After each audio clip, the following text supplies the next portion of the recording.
जून 1984 की वो गर्मियां पूरे भारत में उमस और गर्मी अपने चरम पर थी। लेकिन पंजाब की धरती पर आग का दरिया उमड़ रहा था। अमृतसर शहर, जहां सिखों का सबसे पवित्र तीर्थ स्थल स्वर्ण मंदिर स्थित है, उन दिनों एक किले में तब्दील हो चुका था। सोने में मढ़ी उस दीवारों के अंदर अब ना केवल प्रार्थनाएं होती थीं, बल्कि बंदूकों की ट्रिगर पर उंगलियां रखी जाती थीं। देश की आन बान शान, हमारी सेना उसी मंदिर परिसर में घुसने की तैयारी कर रही थी। ये कहानी है उस सैन्य ऑपरेशन की जिसने एक पूरे देश का भूगोल ही नहीं, बल्कि उसकी राजनीति और दिलों को भी तहस नहस कर दिया। ये कहानी है ऑपरेशन ब्लू स्टार की।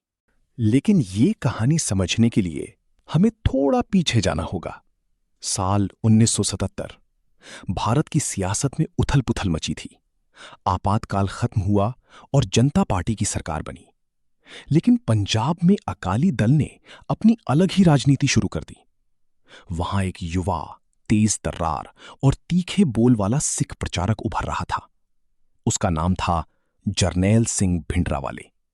सिख धर्म की सबसे कट्टर संप्रदाय दमदमी टकसाल से जुड़े इस युवा प्रचारक ने जल्द ही अपनी आवाज बुलंद कर दी। उसके भाषणों में आग थी।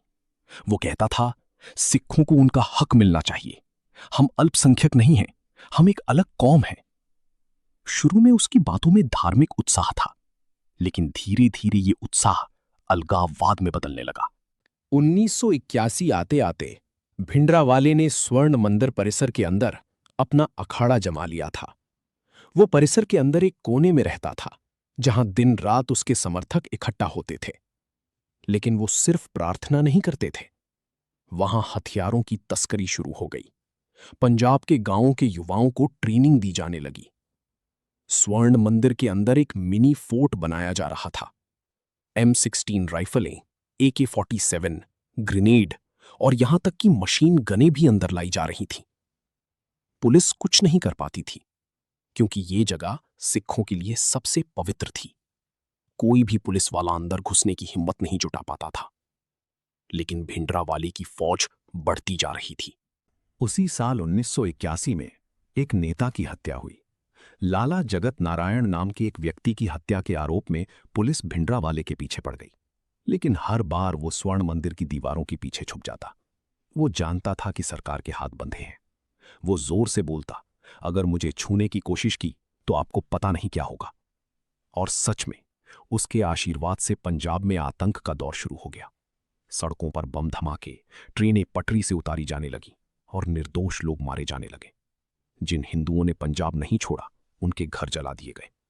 एक तरफ खालिस्तान की मांग, दूसरी तरफ सांप्रदायिक दंगे।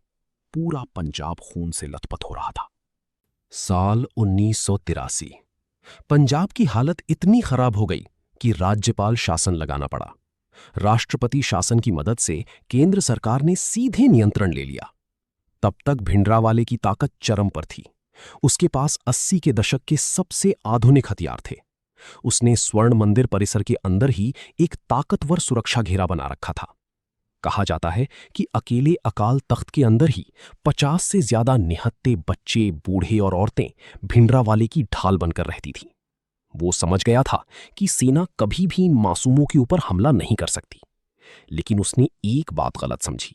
उसने सोचा कि सरकार हमेशा डरी रहेगी।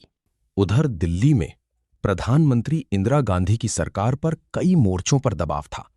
विपक्ष उन पर आरोप लगाता कि वो पंजाब में बैठे भिंडरावाले को पाल रही हैं। सेना के अधिकारी एक बात कह रहे थे कि अब देर नहीं होनी चाहिए। भिंडरावाले ने अप्रैल 1984 में एक बड़ा धमाका किया।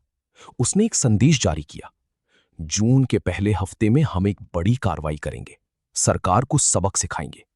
ये सीधी चुनौती थी। अब इंदिरा गांधी के सामने सिर्फ दो रास्ते थे, या तो भिंडरावाले और उसके आतंकियों को बातचीत से मनाएं, या फिर उन्हें अंदर ही अंदर खत्म करने के लिए सेना भेजें। लेकिन बातचीत के कई दौर नाकाम रहे। भिंडरावाले एक शर्त पर राजी था कि सिखों को एक अलग देश मिले। ये शर्त किसी भी हाल में पूरी नहीं की जा सकती थी। और तब फैसला लिया गया। 31 मई 1984 को इंदिरा गांधी ने गुप्त बैठक में सेना प्रमुख जनरल अरुण वैद्य और अन्य वरिष्ठ अधिकारियों को आदेश दिया, ऑपरेशन ब्लू स्टार की योजना बनाओ। हमला 2 जून की रात से शुरू होगा। लेकिन सेना को सबसे बड़ी चुनौती थी। हमला एक धार्मिक स्थल पर करना था जिसकी दीवारें सोने की बनी हैं। कोई भी कमांडो अपनी बंदूक उठाने से पहले 100 बार सोचता था। फिर भी देश की संप्रभुता और अखंडता बचाने के लिए, पंजाब के नागरिकों की जान बचाने के लिए यह जरूरी था। 2 जून 1984 की रात अमृतसर शहर में कर्फ्यू लगा दिया गया। बिजली काट दी गई।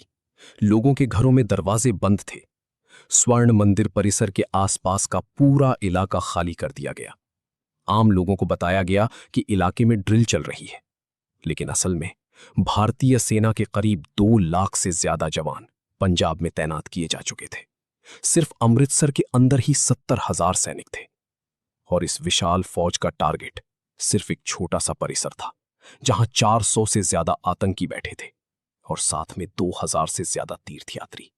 सेना के पास T-72 टैंक थे, Mi-8 हेलीकॉप्टर थे, स्नाइपर्स थे, लेकिन उन्हें पता था कि भिंडरावाले की फौज भी हर मोर्चे पर तैनात है। उसने पूरे परिसर को बंकरों में बदल दिया था। हर दरवाजे पर मशीन गनें लगी थीं, ऊंची दीवारों पर स्नाइपर बैठे थे।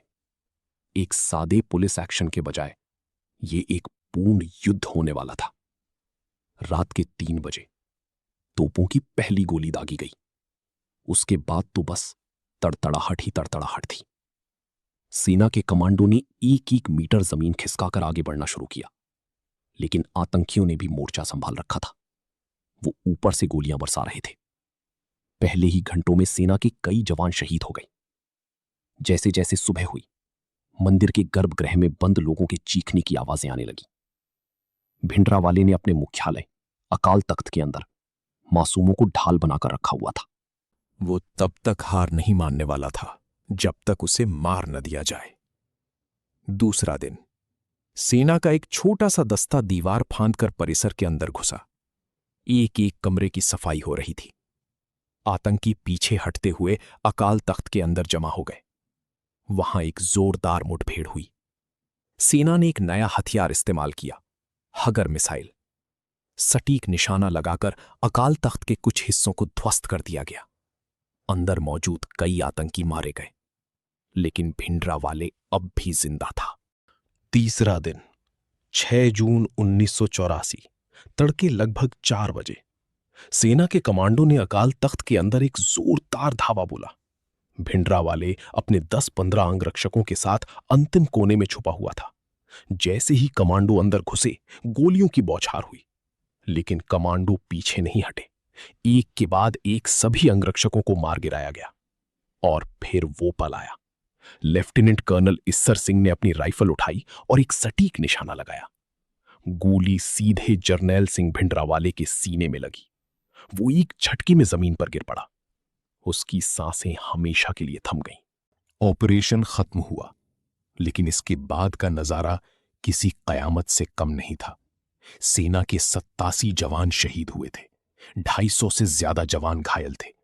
आतंकियों की मौत 400 से ज्यादा थी, लेकिन सबसे दर्दनाक था उन मासूम तीर्थयात्रियों का मरना। कहा जाता है कि करीब 1500 लोग, जिनमें बच्चे, बूढ़े और औरतें शामिल थीं, उस 3 दिन के ऑपरेशन में मारे गए। ऑपरेशन ब्लू स्टार के बाद सिख समुदाय में जबरदस्त रोष फैल गया। भिंडरावाले एक शहीद बनकर उभरा। 21 अक्टूबर 1984 सुबह के करीब 9 बज रहे थे। इंदिरा गांधी अपने बगीचे में एक ब्रिटिश टीवी चैनल के लिए इंटरव्यू देने जा रही थी। उनके साथ उनके निजी रक्षक थे। लेकिन उस दिन जैसे ही वो मुख्य दरवाजे से गुजरी, बेअंत सिंह ने अपनी सर्विस रिवॉल्वर निकाली और कहा, आज मैं अपना बदला लूंगा। 3 गोलियां इंदिरा गांधी के सीने में उतर गईं। वो जमीन पर गिर गईं। सवाज आज भी हवा में तैरते हैं। ऑपरेशन ब्लू स्टार के बाद जो हुआ, उसने भारतीय राजनीति की रीढ़ तोड़ दी। आज भी अमृतसर के स्वर्ण मंदिर परिसर की दीवारों पर गोलियों के निशान मौजूद हैं। वो दीवारें बोलती हैं, एक चुप कहानी, एक त्रासदी की। दोस्तों, अगर आपको ये वीडियो पसंद आया हो तो इसे एक लाइक जरूर करें।